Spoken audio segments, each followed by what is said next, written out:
శాసనసభ్యులు మాజీ మంత్రివర్యులు గౌరవనీయులైనటువంటి కళా వెంకటరావు గారు కొన్ని విషయాల మీద స్పందించడం జరిగింది. వారు మాట్లాడుతూ అంతకు ముందు రోజుని అంటే మొన్నటి రోజుని బుధవారం రోజుని వైఎస్ఆర్సీపీ జిల్లా విస్తృత సమావేశం ఏర్పాటు చేసుకున్నాం. దాంట్లో ముఖ్య అతిథిగా గౌరవనీయులు పెద్దలు బొత్స సత్యనారాయణ గారు శాసనమండలి విపక్ష నేత, వారు ఈ జిల్లాలో ఉన్న పరిస్థితుల గురించి, ఈ జిల్లాలో ఇప్పుడున్న అధికార ప్రభుత్వం చేస్తున్న చర్యలు కానీ లేదు అధికార వ్యవస్థలో జరుగుతున్న లోపాలని వారు కొన్ని ఉదాహరిస్తూ వారు కొన్ని మాటలు చెప్పారు. దానికి వివరణగా వారు ఏం చెప్తున్నారు, ఒక్కొక్క స్టెప్ బై స్టెప్ వస్తున్నారు. వారు వచ్చి బొత్స సత్యనారాయణ గారు ఉపాధి హామీ మీద ఏదో మస్తర్లేసి డబ్బులు తీసుకున్నారు, ఫీల్డ్ అసిస్టెంట్లు అందరూ మీ వారే కదా, ఏదో ఉపాధి హామీ పథకం అంతా కూడా ఏదో నిర్వీర్యం అయిపోయింది అని వారు మాట్లాడుతున్న మాటలు వారు రిప్లై ఇచ్చారు. నేను గౌరవ శాసనసభ్యులు కళా వెంకటరావు గారికి, వారు చాలా సీనియర్ శాసనసభ్యులు, వారికి సుదీర్ఘమైన అనుభవం ఉంది. సహజంగా ఒకసారో రెండుసార్లు శాసనసభ్యులు లేదా మొదటిసారో రెండుసార్లు లేని వాళ్ళు, లేదు ప్రభుత్వం కానీ ప్రభుత్వం అంటే ఏంటో ప్రభుత్వం మీద అవగాహన లేని వాళ్ళు, లేదా ప్రభుత్వం విధి విధానాలు ఎలా పనిచేస్తో తెలియని వాళ్ళు మాట్లాడారంటే మేము దాన్ని పెద్దగా పరిగణలో తీసుకోం. మరి వారు మాట్లాడుతూ కొన్ని మాటలు మాట్లాడారు. వారు ఏం మాట్లాడారంటే ఏదో ప్రభుత్వం మీద నిందలేస్తున్నారు అని. నేను వారికి ఒక మాట చెప్తున్నాను సూటిగా ఈ మీడియా ద్వారా, మీ ద్వారా ఈ చీపురుపల్లి నియోజకవర్గ ప్రజలకు కూడా తెలియజేయాలని ఉంది. ఎందుకంటే వారి ప్రాంత శాసనసభ్యులు బొత్స సత్యనారాయణ గారు ఆ సమావేశంలో ఏం చెప్పారంటే, ఉపాధి హామీ నిధులు, ఉపాధి హామీలు ఏదైతే మస్తర్లు ఉన్నాయో ఒక ఆర్గనైజ్డ్గా అవినీతి చేస్తున్నారు. ఇలాంటి పరిస్థితులు ఎప్పుడూ కూడా ఈ పథకం వచ్చిన తర్వాత ఏర్పడలేదు. ఈ పథకం పేదవారి కోసం ఏర్పడింది. ఎవరో తెలుసో తెలియకో గ్రామాల్లో ఒకరో ఇద్దరో చేస్తే, ఒకలా గతంలో కానీ ఇప్పుడు కానీ చేస్తే దాన్ని మేమందరం ఖండించేవాళ్ళు. కానీ ఇప్పుడు అలా కాకుండా ఒక అధికార వ్యవస్థే దీన్ని ఆర్గనైజ్డ్గా చేస్తుందని చెప్పారు. అంటే దాని అర్థం దీంట్లో అధికారులు భాగస్వాములు అయ్యారని, దీని మీద నేను ఎంక్వైరీ చేయాలని కోరుకుంటున్నానని, విజయనగరం మండలంలో ఈ రకంగా జరిగిందని వారు చెప్పారు. వారు ఎక్కడ ఫీల్డ్ అసిస్టెంట్లు తప్పు చేశారని కానీ, లేకపోతే అక్కడ వచ్చి గ్రామాల్లో నాయకత్వం తప్పు చేసింది కానీ వారు చెప్పలే. మీరు చాలా అవగాహనతో ఒక ఆర్గనైజ్డ్గా అధికారులు దీన్ని చేశారు, ఇది పత్రికల్లో వచ్చింది, దీని మీద వారు ఆరోపణ చేశారు. మీరేం చెప్పాలి, ఇవో పలానా మండలంలో వారు క్లియర్ కట్గా చెప్పారు, విజయనగరం మండలంలో జరిగిందని చెప్పారు.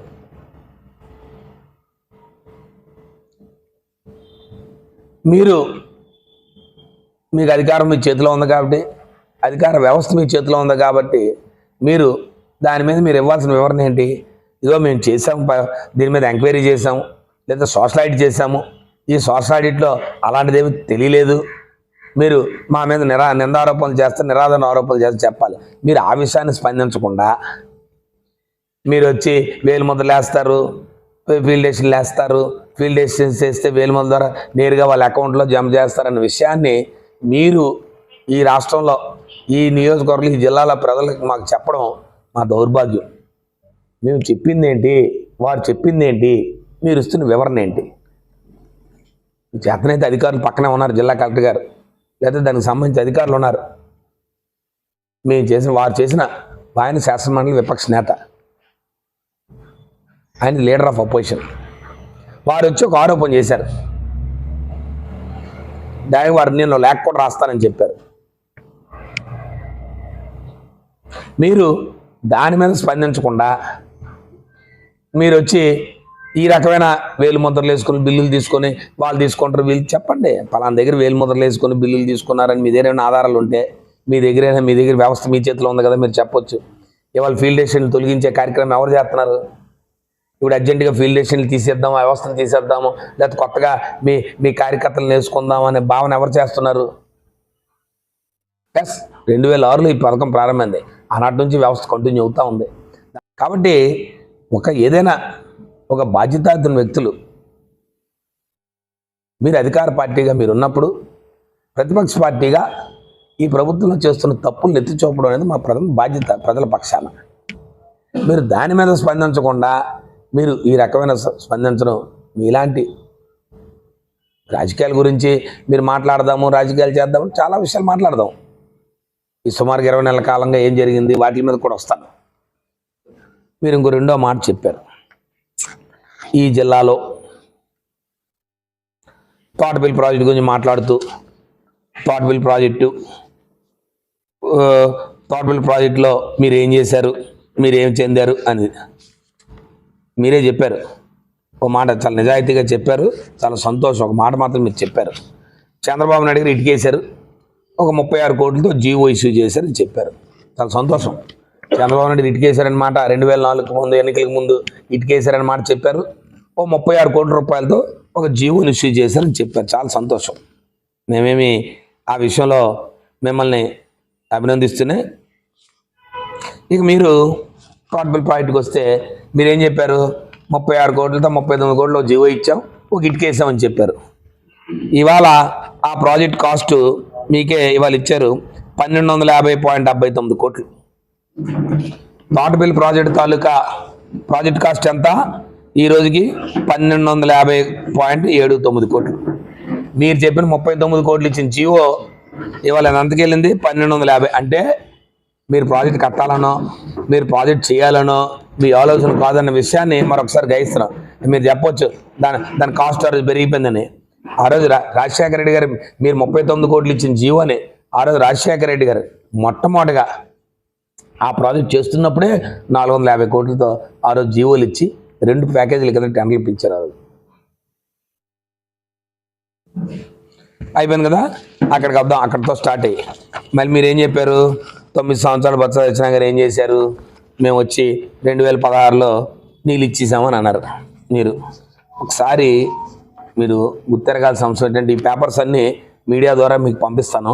మీరు కూడా దీన్ని పూర్తిగా చదువుకుంటారని, ఫ్యూచర్లో ఉత్తరోత్తర మీరు ఇలాంటి విషయాల్ని మాట్లాడి తప్పుదోవ పట్టించే కార్యక్రమం చేయకూడదని నేను మీకు తెలియజేస్తాను. లేదంటే ఈ పేపర్స్ మీ దగ్గర లేవనో, లేకపోతే ఈ సమాచారం మీకు అందుబాటులో లేదన్న నా ఉద్దేశం కాదు. మీరు వచ్చి ఏం చెప్పారు? మళ్ళీ 2016లో మేము వచ్చాం, వచ్చి చంద్రబాబు నాయుడు గారు నీళ్ళు ఇచ్చేసారని చెప్పారు. అంటే చంద్రబాబు నాయుడు గారు నీళ్ళు ఇచ్చే టైంకి సుమారు ఈ కాలువసాలకు లెంత్ సుమారు మెయిన్ కెనాల్ వచ్చి 108 కిలోమీటర్లు. దీనికి సంబంధించి బ్రాంచ్ కెనాల్స్ సుదీర్ఘమైనవన్నీ తవ్వాం, ప్రాజెక్టు కట్టాం, రిజర్వాయర్ చేసాం. దీనికి సంబంధించి మీకు చెప్పాల్సింది ఏంటంటే, ఆ రోజు ఈ ప్రాజెక్టు 131,221 ఎకరాలకి ఈ ప్రాజెక్టుకి ఆ రోజు డిజైన్ చేసాం. కొత్త ఓల్డ్ ఆయకట్టు కాక, ఓల్డ్ ఆయకట్టు వచ్చి 84,000, కొత్తది వచ్చి 130,000 మొత్తం కలిపి దీన్ని చేస్తే ఆ రోజు ఏం చేసాము? దీన్ని టోటల్గా ఈరోజు దీనికి సంబంధించిన, ఎందుకంటే ఇవన్నీ మీకు మీడియా ద్వారా తెలియజేయాలనే ఉద్దేశంతో మీకు చెప్తా ఉన్నాను. విలేజ్లు కానీ ఆ రోజు మొత్తానికి 30 విలేజ్లు, ముంపు విలేజ్లు అంటే రీహాబిలిటేట్ చేసిన 30 గ్రామాలు. అలాగే వాళ్ళకి 30 విలేజ్కి వచ్చి వాళ్ళు R&R క్రియేట్ చేశాం. అలాగే ఇందులో PDF వచ్చి 5,629 ఫ్యామిలీస్కి ఇచ్చాం. ఎఫెక్టెడ్ ఫ్యామిలీస్ కానీ, డిసీజ్డ్ ఫ్యామిలీస్ కానీ మొత్తం. అలాగే 3,478 మందిని షిఫ్ట్ చేసాం. అంటే ఇవన్నీ ఎందుకు చెప్తామంటే, ఇన్ని ఎకరాలు మేము సేకరణ చేసాం.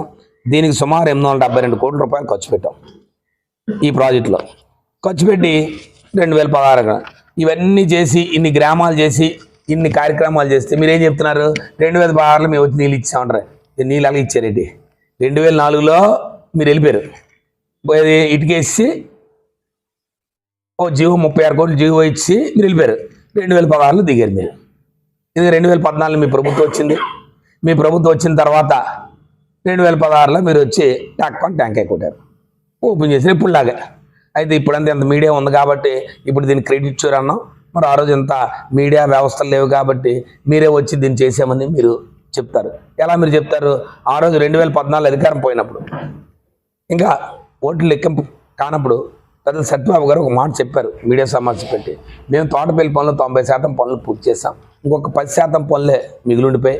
దానికి అనేక కారణాలు, రాష్ట్ర విభజనలో విపరీతమైన గొడవలు జరగడం, రాష్ట్ర విభజనలో కొంత పనులు ముందుకు వెళ్ళలేకపోవడం, కొంత రాష్ట్ర విభజనలో జరుగుతున్న అల్లర్ల వలన, రాష్ట్ర విభజనలో జరుగుతున్న సమస్యల వలన కొంత అధికారులంతా కూడా కేంద్రీకృతం కాక దీని మీద కొంత ఇబ్బంది వచ్చింది. ఇలాంటి 10% పనులు కూడా నేను పూర్తి చేసేవాళ్ళని అని చెప్పి వారు చెప్పారు. ఆనాడు మళ్ళీ మీరు శాసనసభ్యులు హెచ్చర్లో, మీకు కూడా ఈ ప్రాంతాలకు ఆ రోజు నీళ్ళు వచ్చిన ప్రాంతాలు, ఆ రోజు మీరు ఆ రోజు శాసనసభ్యులు ఉన్న తర్వాత కొన్నాళ్ళు మీ మంత్రిగా కూడా పనిచేశారు. మీరు వచ్చి 2016లో మేము వచ్చి ఓపెన్ చేసామని అంటే, మీరు ఇంత మీడియా ఉంటుండగా, ఇంత సమాచారం ఉంటుండగా, ఇన్ని కుటుంబాలను మేము రీహాబిలిటేట్ చేసాం, ఇన్ని ఎకరాల కాలువలు తవ్వాం, దీనికి సంబంధించి ప్రాజెక్ట్ పనులు పూర్తి చేసాం, దీనికి సంబంధించి ఎక్స్పెండిచర్ చేసాం, మీరు వచ్చి గేట్లు ఎత్తారు. కాబట్టి మీరు ఒకసారి మాట్లాడే ముందు మీకేం చిత్తశుద్ధి ఉంది? సుమారు 20 నెలల కాలం అయింది. ఈ 20 నెలల కాలంలో ఇంకో 2 ప్రాజెక్టులు మేము ఆనాడే మేము వెళ్ళిపోతే 2 ప్రాజెక్టులు శాంక్షన్ చేసి పంపించాం. ఒకటి 52 కోట్లతో వచ్చి, ఒకటి వచ్చి 55 కోట్లతో వచ్చి, మేము వచ్చి ఆనాడు తక్కువ శాతం పనులు చేసాం. ఓ దాంట్లో 22% పనులు చేసాం, ఓ దాంట్లో అయితే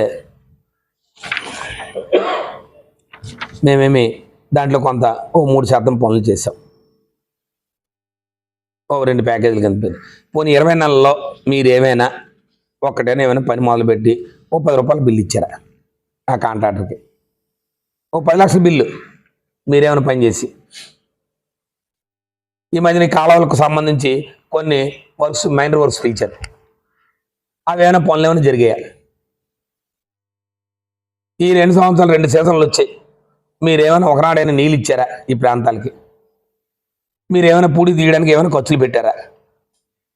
మీరు వచ్చి చాలా భారీగా మీరు వచ్చి ఒక 7 పనులకి 256 లక్షల రూపాయలు మీరు వర్కింగ్ సీజన్కి ఇచ్చారు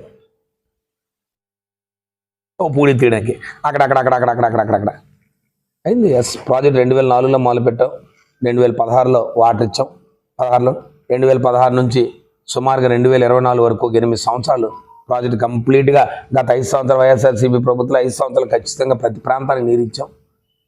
శివారు ప్రాంతాలు కొన్ని ఇవ్వలేకపోయి ఇబ్బంది ఉన్నప్పుడు కూడా చేసాం. ఓ ప్రాజెక్ట్ మెయింటెనెన్స్ కింద మీరు పనులు చేయడం మాని మీరు వచ్చి విమర్శలు చేయడం ఏంటి? అసలు తోటపల్లి ప్రాజెక్టు గురించి మాట్లాడే అర్హత మీకు ఎక్కడుంది? ముఖ్యంగా ఈ ప్రాంతంలో ప్రాతినిధ్యం వచ్చిన మీకు ఎక్కడుంది? అది ఎస్పెషల్లీ బొత్స సత్యనారాయణ గారికి మాత్రం ఉంది. ఆనాడు రాజశేఖర రెడ్డి గారు, తర్వాత జగన్మోహన్ రెడ్డి రాయంలో మాయంలోనే పనులు చేసాం. ఒక తోటపల్లి ప్రాజెక్ట్ చేసిన, రామతీర్థ సాగర్ ప్రాజెక్ట్ మేము చేసిన, ఇవాళ ఈ జిల్లాలో ఏ ప్రాజెక్ట్ అయినా పెద్దగడ్డ ప్రాజెక్ట్ మేమే శంకుస్థాపన చేసాం, మా రాజశేఖర రెడ్డి గారు మేము ప్రారంభోత్సవం చేశాం. Venkataraya Sagar project, rubber dam project ఎవరు చేశారు? రాజశేఖర రెడ్డి గారు పెట్టారు, ఆయన ప్రారంభోత్సవం చేశారు. చెప్పండి, మీరు చేసిన పని ఉంటే మీరు సమావేశానికి నన్ను పిలుచుంటే ఖచ్చితంగా ఆ సమావేశంలోనే మాట్లాడేవాడిని. మీరు అంతేగాని లేదు, మీకు ఇప్పుడు కూడా చెప్తా ఉన్నాను, ఇంకా ఈ ప్రాజెక్టు గురించి చర్చించాలన్నా, లేదు ఈ జిల్లాలో నీటిపారుదల ప్రాజెక్టుల గురించి చర్చిద్దామన్నా, లేదు ఈ జిల్లాల అభివృద్ధి గురించి చర్చిద్దామన్నా చెప్పండి. మీరు ప్రత్యేక సమావేశం, జిల్లా సమావేశం ఏర్పాటు చేస్తాం. ఖచ్చితంగా అధికారులు అందరూ వస్తారు, జిల్లా అధికారులు వస్తారు, ఉమ్మడి జిల్లా కలెక్టర్లు వస్తారు, మొత్తం ఈ ఉమ్మడి జిల్లా అధికారులు వస్తారు, అండ్ మీ శాసనసభ్యులందరూ కూడా, మీ మంత్రులు రండి. మేము చేసిన అభివృద్ధి గురించి మాట్లాడదాం, మీరు చేసిన అభివృద్ధి గురించి మాట్లాడదాం. ప్రజలందరూ తెలుస్తుంది ఎవరి ఆయంలో ఏం జరిగింది అనేది, ఎవరి ప్రాంతాల్లో ఏం జరిగింది అధికారులు చెప్తారు. రండి, మీరు చెప్పండి, ఒక ప్రత్యేక సమావేశం ఏర్పాటు చేస్తాం. లేదు త్వరలోనే మా సరస్వతి సమావేశం కూడా ఏర్పాటు చేసే అవకాశం ఉంది, రండి మీరు సమావేశానికి.